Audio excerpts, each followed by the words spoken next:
What's up, bitches? Welcome back to the channel. So today we are doing a crochet tutorial on this very beginner-friendly basic tank. It's the one that I'm wearing here, and the tutorial I'm actually going to be recreating this marine layer top as a gift to my sister, but it's really all the same basic methodology, and you have a lot of flexibility to do like different necklines, different lengths, and obviously play around with like colors and patterns. Now you can use literally any kind of yarn for this tutorial, like cotton, acrylic, really thick, really thin.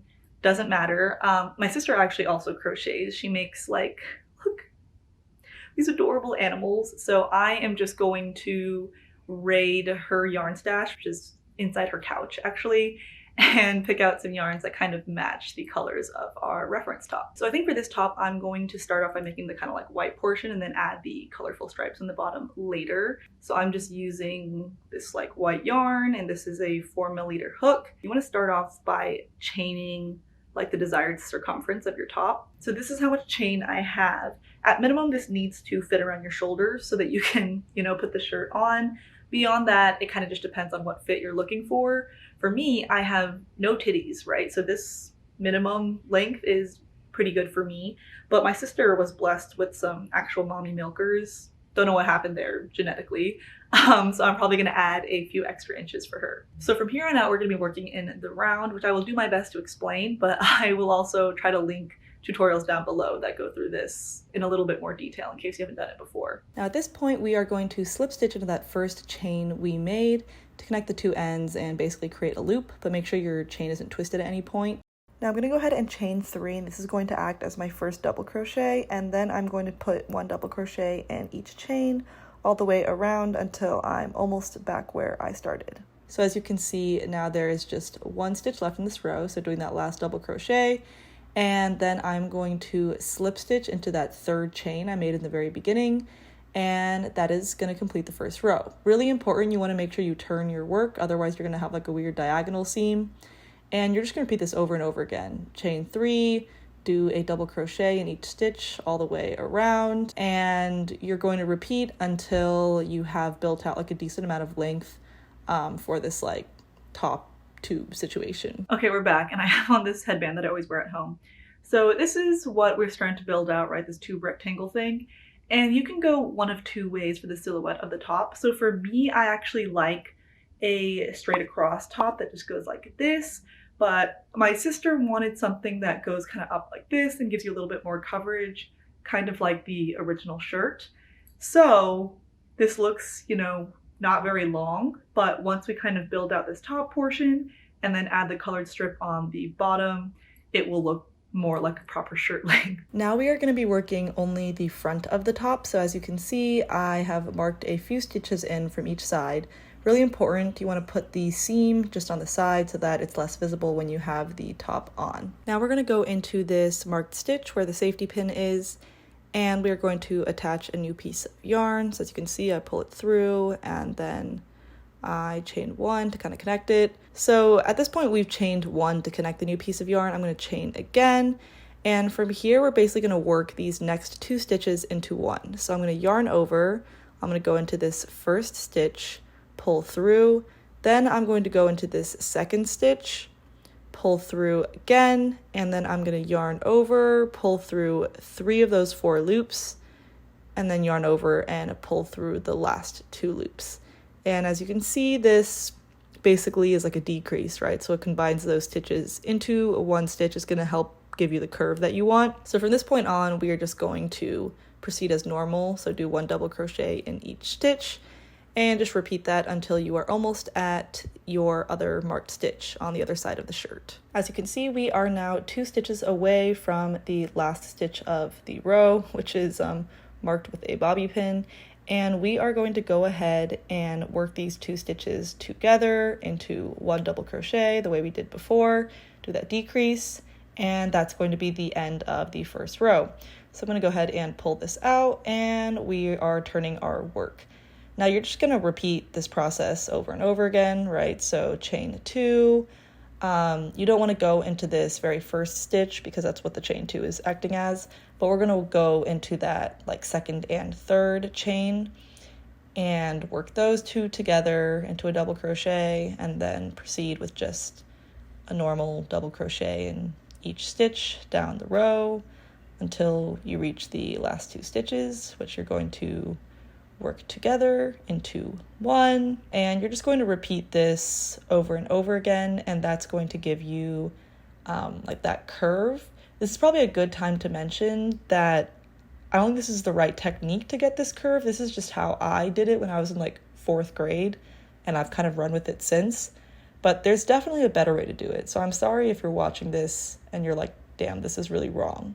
But also, if you knew how to do this, you probably wouldn't be watching this tutorial. So anyway, here is the curve I mentioned that we're trying to get for the upper portion of our top. Now you want to just repeat this over and over again until you basically have like the desired width of where you want to attach your straps. So as you can see, I'm just using my sister's tank top as reference, and I feel like we're at the right width now, so it's time to stop. Another thing to keep in mind is you can really mix it up with the stitches. But like on this top, I used a combination of single, half double, double.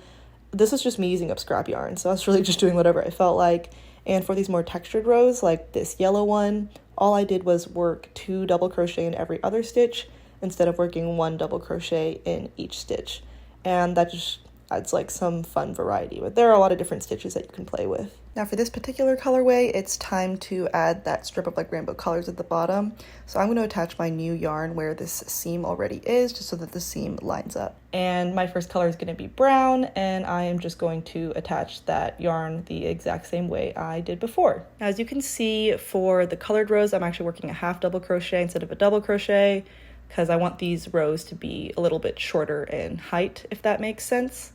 So we're just going to go ahead and work in the round the same way we did before, but with a half double crochet. And once you're back at the beginning, you're going to slip stitch to connect, and then you can cut your yarn and attach your next color and just repeat this over and over again. So here's how mine turned out. I ended up doing 1, 2, 3, 4, 5, 6, 7, 8 rows. Important to note, I didn't turn my work. Like every time I attached a new color, I worked it in the same direction because that'll give you very consistent row height. Now this is optional, but it will make your shirt look a little more clean. You can add a border. So as you can see, I'm doing the top row of single crochet in black, but you can continue to work this down the armholes. Keep in mind when you're working down the armholes, there's not going to be like clear stitches to put your hook into. So you just got to put it where it feels right. That sounds euphemistic.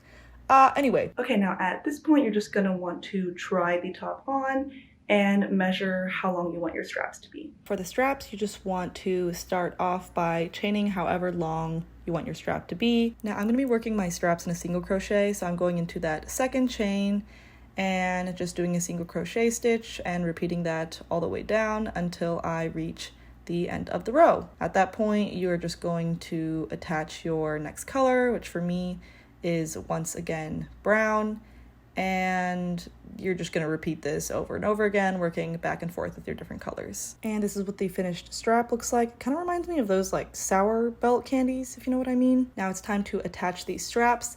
I find it's easiest to just sew it on with a yarn needle, but you don't need it. Like you can just weave the yarn through with your crochet hook. I have done that plenty of times. But as you can see, you're literally sewing the 2 pieces together. So you're putting the needle through the shirt and then through the strap behind it, and you're just going to, you know, work the needle back and forth. I will note, you want to try and sort of like insert your needle into the same chains or stitches on the base tank. So as you can see, I am kind of going into those top V's so that the sewing is like very clean and you can't see it. So you're just going to do this all the way across the strap. I actually like to go in the opposite direction and work my way back towards where I started just for some extra security. And then you should be able to turn to the other side and have these 2 little pieces of yarn next to each other that you can just double knot together to tie off.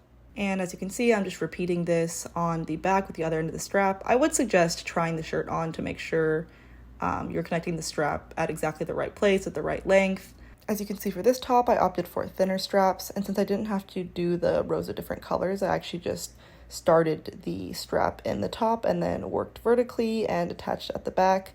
It just gives you a little bit more control over the length of the strap. Also, if you wanted to make a halter, you could have just done the decrease until you had your desired width, kind of worked straight upwards, and then attached a chain to each end and tied around your neck.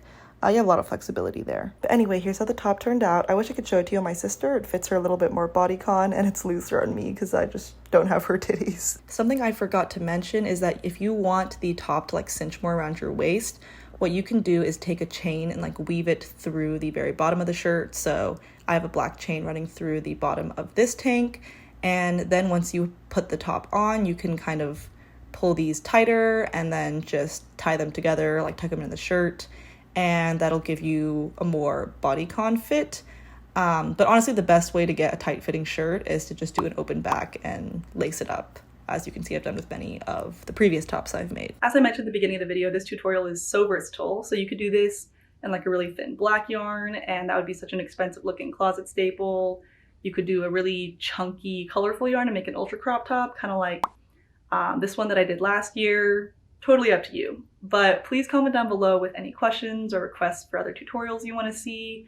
Also, feel free to follow me at my other socials. I'm at Amazingish Grace on like TikTok, Instagram, Pinterest. That's where I post a lot of my crochet ideas, projects in progress, etc. But thank you so much for watching. I hope you have an amazing day, and I will see you next time.